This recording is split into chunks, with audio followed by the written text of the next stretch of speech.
Hello guys! Welcome back to our video. So yun nga guys, itong video na to is matagal na. Last December pa to guys, pa New Year. So ito po yung preparation namin nung New Year. Ngayon ko lang na-upload guys kasi natamad akong mag-edit. Yun nga guys, nakakatuwa kasi dati hindi ko to nagagawa. Kapos nga sa pera, kaya ngayon na medyo kaya na natin bumili ng mga ganito, ayan, naghanda talaga si ate new girl para dito. Hindi naman ganoon kabongga, at least 'di ba, may ganyan, may pakulong ganyan. Ang sarap lang kasi dati hindi ko nagagawa, inagagawa ko na ngayon.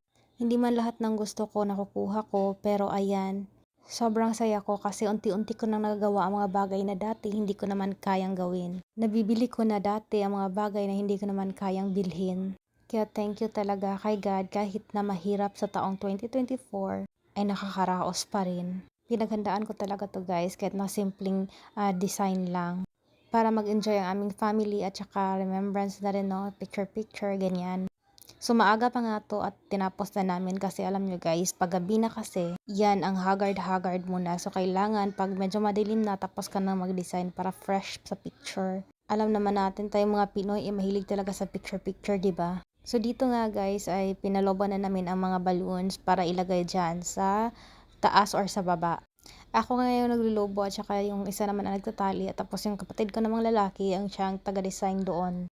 So yan nga, dyan ko nga muna nilagay yan yung mga balloons tapos tinalian ko lang siya ng parang may tali na ano na hindi ko alam kung ano tawag dyan. Pagkatapos akala ko madami akong balloon, yan pala hanggang dyan lang. So ayan, nilipat ko siya kasi hindi siya magkasya talaga. Akala ko madami na ang orders kong balloon pero kulang na kulang pala. Kaya dyan na namin nilagay sa taas para mas maganda. Nga pala, yung Happy New Year banner pala guys, ako lang din nagawa niyan. Tinulungan lang ako ng aking kapatid na maggupit at saka magsulat niyan kasi hindi ako marunong.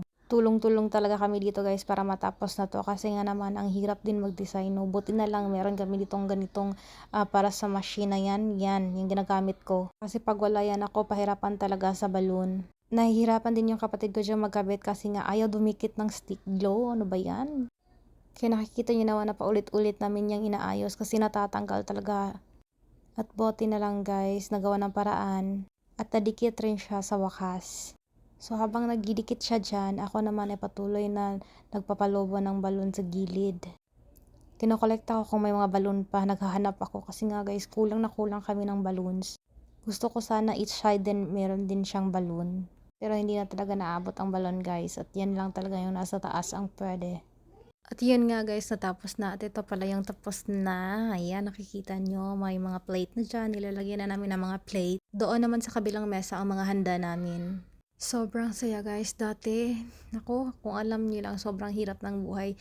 Ni kahit anong handa. Sliced bread lang, tsaka Coke, enough na. Pero ngayon, ayan, may pa-cupcake, prutas, maraming chocolates and candies, dun may palitsyon pa, o diba? Kaya Lord, thank you po talaga sa 2024, Lord. Sana gabayan niyo po kami sa taong 2025 at bigyan niyo po kami ng malakas na pangangatawan at marami pa pong blessing. At niya na nga guys, naganda na ako dito ng rice kasi nga kakain na kami.